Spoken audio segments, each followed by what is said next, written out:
Movie के start होते ही हम दो साइंटिस्ट को देखते हैं जो दोनों हस्बैंड वाइफ थे, जिनमें हस्बैंड का नाम क्लाइव और उसकी वाइफ का नाम एल्सा था। और ये दोनों असल में जेनेटिक साइंटिस्ट थे, यानी ऐसे साइंटिस्ट जो अपने एक्सपेरिमेंट्स के जरिए नई नई क्रिएचर्स और एनिमल्स बनाए, यानी दो एनिमल्स या फिर क्रिएचर्स की डीएनए को मिक्स करके एक नया एनिमल्स और क्रिएचर बनाए। दोनों एक मेडिसिन बनाने वाली कंपनी के लिए काम करते थे और इस कंपनी का नाम नर्ड था, NERD नर्ड। और क्लाइव और एल्सा इस कंपनी के लिए ये काम करते थे कि पहले तो ये दो एनिमल्स के डीएनए को मिक्स करते थे जिससे एक नया एनिमल बनता है, और फिर उस एनिमल की प्रोटीन से मुख्तलिफ किस्म की बीमारियों की मेडिसिन बनाए। रिसेंटली इन लोगों ने एक नई किस्म का एनिमल भी बनाया था जो कि एक मेल था और दिखने में बिल्कुल डिफरेंट था, और सेम ऐसा ही एनिमल ये पहले भी बना चुके हैं जो कि फीमेल थी।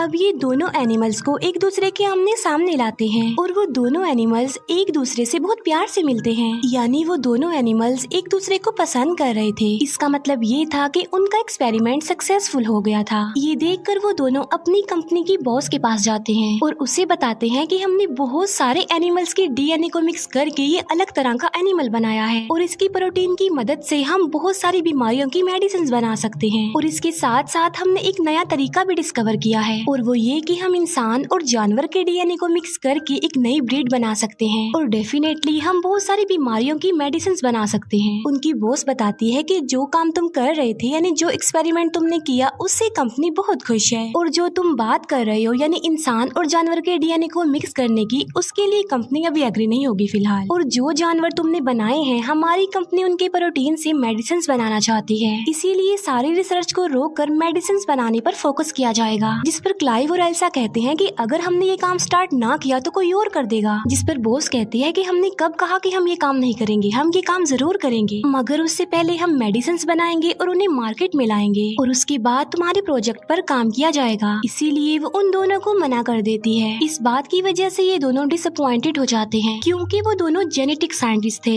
जो किसी कंपनी के लिए जानवरों की प्रोटीन से मेडिसिन बनाने का काम नहीं कर सकते थे। इसीलिए वो डिसाइड करते हैं कि हम सीक्रेटली ही अपनी इस रिसर्च को आगे बढ़ाएंगे। इसीलिए ये अपना काम स्टार्ट कर देते हैं, लेकिन इस काम को आगे बढ़ाने के लिए उन्हें इंसान का डीएनए चाहिए था। इसीलिए एल्सा क्लाइव को किसी का एक डीएनए ला कर देती है। क्लाइव पूछता है कि ये किसका डीएनए है, जिस पर एल्सा कहती है कि ये किसी अननोन पर्सन का डीएनए है, और ये फिर इंसान के डीएनए और उन एनिमल्स के डीएनए जिन्हें इन्होंने बनाया था उन पर एक्सपेरिमेंट्स करते हैं। ये लोग बहुत हार्ड वर्किंग करते हैं, लेकिन इन्हें सक्सेस हासिल नहीं होती और इस बात की वजह से वो काफी अपसेट हो जाते हैं। एक दिन एल्सा एक और डीएनए लेकर आती है और बताती है कि ये सबसे बेस्ट डीएनए है और इसीलिए अब हम अपना एक्सपेरिमेंट इस वाले डीएनए पर करेंगे। और ये फिर उस डीएनए और एनिमल के डीएनए पर एक्सपेरिमेंट करते हैं और कड़ी मेहनत के बाद इनका एक्सपेरिमेंट सक्सेसफुल होता नजर आ रहा था, यानी एनिमल का डीएनए और इंसान का डीएनए आपस में मिल रहा था। और अब इन लोगों के पास एक यूनिक किस्म का डीएनए था जो इंसान और जानवर के डीएनए से मिलकर बना था। अब क्योंकि ये इलीगल था, इसीलिए क्लाइव इस रिसर्च को आगे बढ़ाना नहीं चाहता था, लेकिन एल्सा ऐसा नहीं चाहती थी, वो इस रिसर्च को आगे बढ़ाना चाहती थी। इसीलिए वो उस डीएनए को लेकर एक मशीन रूम में चली जाती है। उस रूम में एक ऐसी मशीन थी जिसमें डीएनए डालने से एनिमल्स और क्रिएचर्स पैदा होना शुरू हो जाते थे, यानी कोई भी जानवर उस मशीन के अंदर इंक्रीज होता रहता था। फिर एल्सा उस मशीन के अंदर उस डीएनए को डाल देती है। क्लाइव एल्सा को कहता है कि ये कोई अच्छा काम नहीं कर रहे हम, किसी को बनाना और फिर उसे मार डालना। एल्सा कहती है कि इतने सारे लोग इस दुनिया में रोजाना मरते हैं और हो सकता है कि हमारे इस एक्सपेरिमेंट से इतने सारे लोगों की जान बच जाए। इसीलिए क्लाइव एल्सा की बात मान लेता है, इसीलिए वो अपने काम को स्टार्ट कर देते हैं। मगर हैरान कर देने वाली बात तो ये है कि जिस बच्चे ने मशीन में आहिस्ता आहिस्ता बढ़ना था, वो तेजी से बढ़ता जा रहा था।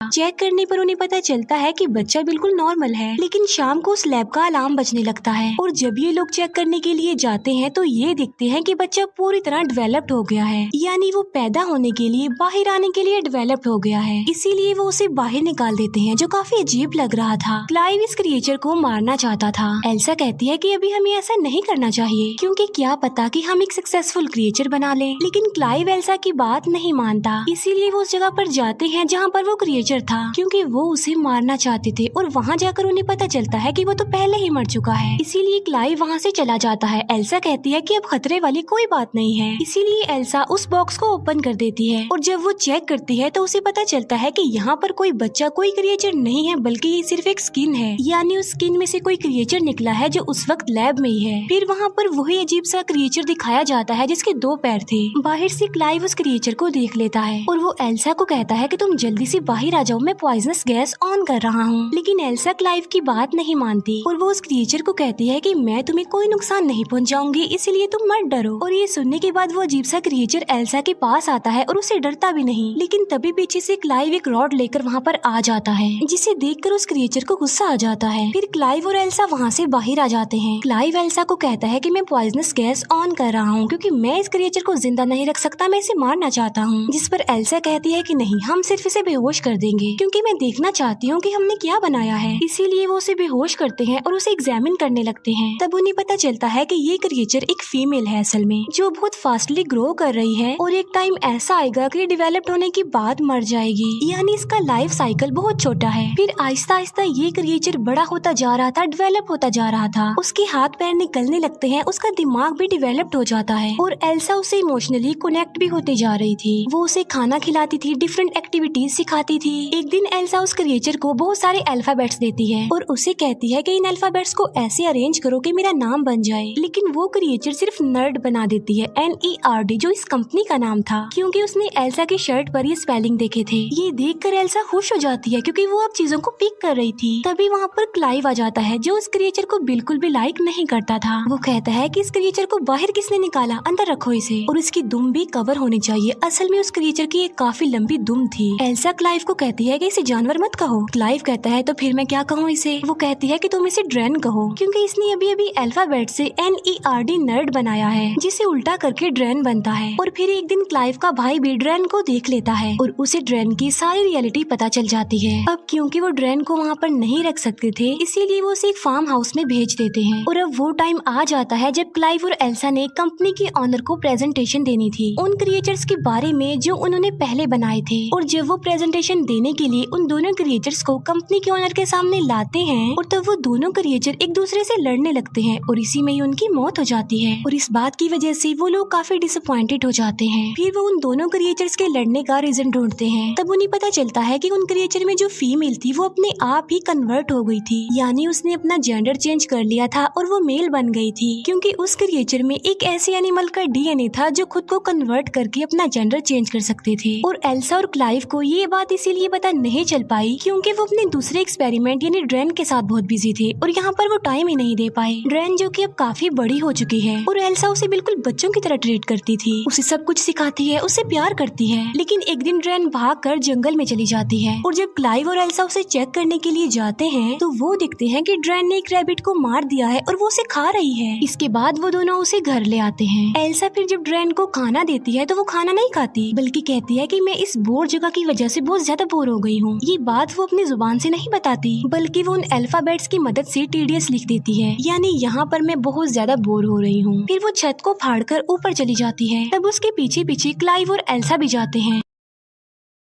वो देखते हैं कि ड्रेन की तो विंग्स निकल आए हैं और वो अभी बस उड़ने ही वाली होती है कि क्लाइव उसे कहता है कि रुको, हम तुमसे प्यार करते हैं, हमें तुम्हारी जरूरत है, हम तुम्हें अपने पास रखेंगे। ये सुनकर ड्रेन की विंग्स वापस उसकी बॉडी में चले जाते हैं। ड्रेन का दिमाग अब काफी तेज हो गया था, वो चीजों को अंडरस्टैंड करने लगी थी, अच्छे बुरे को समझने लगी थी। एक दिन ड्रेन को एक बिल्ली मिलती है लेकिन एल्सा उससे वो बिल्ली छीन लेती है क्योंकि एल्सा को डर था कि ड्रेन कहीं उस बिल्ली को भी न मार दे। फिर आहिस्ता आहिस्ता हम हैरत में डाल देने वाली एक चीज देखते हैं और वो ये कि ड्रेन को क्लाइव अच्छा लग रहा था, जिससे क्लाइव को पता चल जाता है कि ड्रेन के अंदर जो इंसान का DNA उन्होंने डाला था वो किसी और का नहीं था बल्कि वो खुद एल्सा का ही था। इस बात से क्लाइव एल्सा से नाराज होता है। वो उसे कहता है कि तुमने अच्छा नहीं किया, तुम्हें ऐसा नहीं करना चाहिए था। आहिस्ता आहिस्ता एल्सा का प्यार ड्रेन के लिए खत्म होता जा रहा था, इसीलिए एल्सा वो बिल्ली ड्रेन को दे देती है। ड्रेन की दुम नोकदार थी, इसीलिए ड्रेन अपनी नोकदार पूंछ को उस बिल्ली के गले में चुभा कर उसे मार डालती है। ये देखकर एल्सा को बहुत गुस्सा आता है और वो ड्रेन को स्लैप कर देती है। थप्पड़ लगने की वजह से ड्रेन एल्सा के ऊपर आकर खड़ी हो जाती है और वो एल्सा के गले में लगी एक चाबी को निकालती है और दरवाजा खोलकर वहाँ से चली जाती है। ड्रेन के अलग अलग फेसेस उन लोगों के सामने आ रहे थे। फिर हम देखते हैं कि एल्सा वो प्रोटीन बनाने में कामयाब हो चुकी थी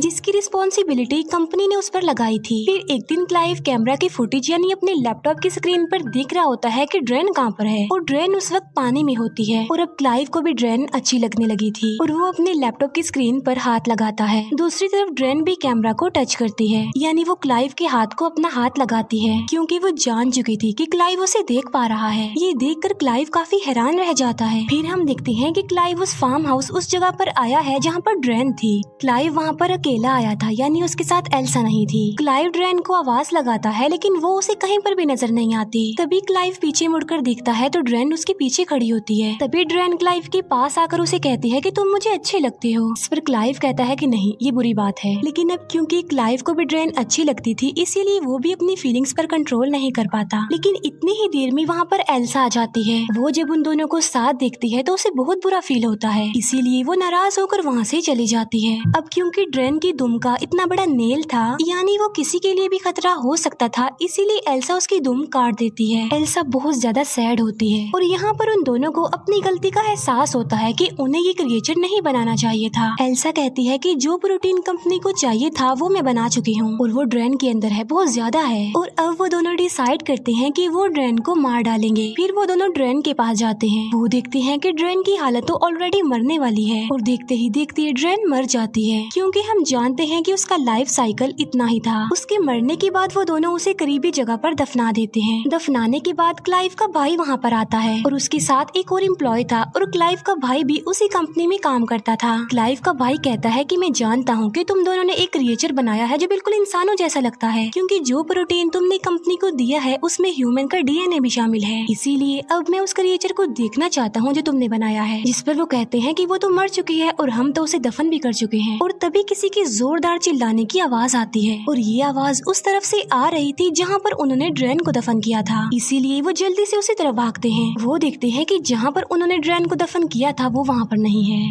बल्कि वो ऊपर छत पर खड़ी हुई थी यानी वो दोबारा जिंदा हो गई थी और इस बार वो पावरफुल होने के साथ साथ खतरनाक भी लग रही थी और उसकी विंग्स भी बाहर आ गई हैं और उसकी दुम भी रीजनरेट हो गई है क्योंकि वो तो काट दी थी एल्सा ने। और तभी ड्रेन उन लोगों पर अटैक कर देती है और वो क्लाइव के भाई और जो उसके साथ एम्प्लॉय आया था उन दोनों को मार डालती है और इसी क्लैश के दौरान क्लाइव बेहोश हो जाता है। इसके बाद ड्रेन एल्सा के पास आती है और उसे पकड़ लेती है। यहाँ पर हम ये जान पाते हैं कि असल में ड्रेन ने भी अपना जेंडर चेंज कर लिया था क्योंकि उसके अंदर उस एनिमल का डीएनए था जो खुद को कन्वर्ट कर सकते थे, अपना जेंडर चेंज कर सकते थे और अब वो मेल बन गई इसीलिए वो एल्सा के पास आ गई। लेकिन तभी पीछे से क्लाइव आकर लकड़ी के एक टुकड़े को ड्रेन के अंदर घुसा देता है जिससे ड्रेन इंजर्ड हो जाता है इसीलिए वो एल्सा को छोड़ देता है। लेकिन बाद में वो अपनी उस लकड़ी को निकाल कर क्लाइव पर अटैक कर देती है। तभी एल्सा एक पत्थर उठाकर ड्रेन को मारती है। इसके बाद एल्सा उसे दोबारा पत्थर से मारने लगती है लेकिन अचानक वो रुक जाती है और कुछ सोचने लग जाती है क्योंकि हमने इसे अपने हाथों से बनाया था और अब इन्हीं हाथों से हम इसे मार रहे हैं। एल्सा ये भी सोचती है कि इसके अंदर तो मेरा डीएनए भी है। लेकिन इसी दौरान ड्रेन मौके का फायदा उठाकर क्लाइव को अपनी दुम से मार डालती है। एल्सा फिर से उसी पत्थर से ड्रेन को मारती है और अब फाइनली ड्रेन की मौत हो जाती है। इसके बाद हमें एल्सा और उनकी बॉस दिखाई जाती है। हम देखते हैं कि एल्सा को बेबी होने वाला है और वो बेबी होता है ड्रेन का क्योंकि उसने अपना जेंडर चेंज कर लिया था। इसीलिए एल्सा की बॉस उसे बताती है कि जो प्रोटीन तुम लोगों ने हमें दिया था उससे कंपनी को बहुत ज्यादा बेनिफिट हुआ और अब कंपनी इस रिसर्च को आगे बढ़ाना चाहती है और जो एल्सा का होने वाला बच्चा था इस रिसर्च को उसके जरिए ही आगे बढ़ाया जा सकता था। अब क्योंकि एल्सा ने अपनी जिंदगी पर रिस्क लेकर अपने हस्बैंड को खोकर इस कंपनी के लिए बहुत मेहनत की थी इसीलिए कंपनी एल्सा को काफी ज्यादा अमाउंट देती है। अब क्योंकि एल्सा एक जेनेटिक साइंटिस्ट थी इसीलिए ना चाहते हुए भी वो इस रिसर्च को आगे बढ़ाना चाहती थी। और इसी के साथ ही इस मूवी का यहीं पर द एंड हो जाता है। Thank you for watching.